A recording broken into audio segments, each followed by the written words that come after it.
నిన్న రేవంత్ రెడ్డి మాట్లాడుతుండు రైతు బంధు ఎందుకేదిరా భయని నేను అడిగిన, నేను ఎలక్షన్ అయిపోయినాక ఎత్తా అంటుండు. ఎంత లంగ మాటలు చెప్పురి. ఇప్పుడు కరోనా వచ్చింది కేసీఆర్ ఉన్నప్పుడు, గజ్వేల్లో ప్రజ్ఞాపూర్లో కరోనా వస్తే నేను వచ్చి గల్లీలలో తిరిగిన, భయపడకుండా నేను ఉన్నాను. రెమిడిసివిర్ ఇంజక్షన్లు తెచ్చి ప్రజ్ఞాపూర్లో పెట్టి ఎవరికన్నా జ్వరం వస్తే ఇంటికే డాక్టర్ని పంపించినాం మేము. ఆ రోజు మీకు 10 కిలోల బియ్యం ఫ్రీగా ఇచ్చినాం. కరోనా వచ్చినప్పుడు యాదకుంచుకుందో ఉన్నదో లేదో మీకు 10 కిలోల బియ్యం ఇచ్చినామా లేదా? కరోనా వచ్చినప్పుడు 2 ఏళ్ళు అట్లా ఇచ్చినాం. 1500 రూపాయలు ఇచ్చినాం. ఏదొచ్చినా మేము నిలబడ్డాం. ఇప్పుడు ఆ కరోనాలో కూడా రైతు బంధు పైసలు టైం మీద వేసిందా లేదా కేసీఆర్?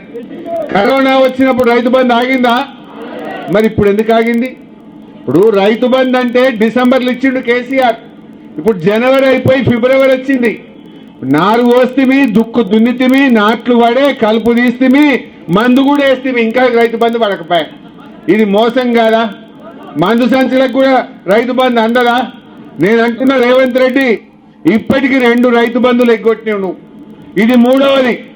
మేము ఎలక్షన్ కమిషన్ కు లెటర్ ఇస్తాం, మాకే అబ్జెక్షన్ లేదు. ఎగ్గొట్టిన 2 రైతు బంధులు ఇప్పటి రైతు బంధు వెంటనే వేయాలని చెప్పి మేము రేవంత్ రెడ్డి డిమాండ్ చేస్తా ఉన్నాం.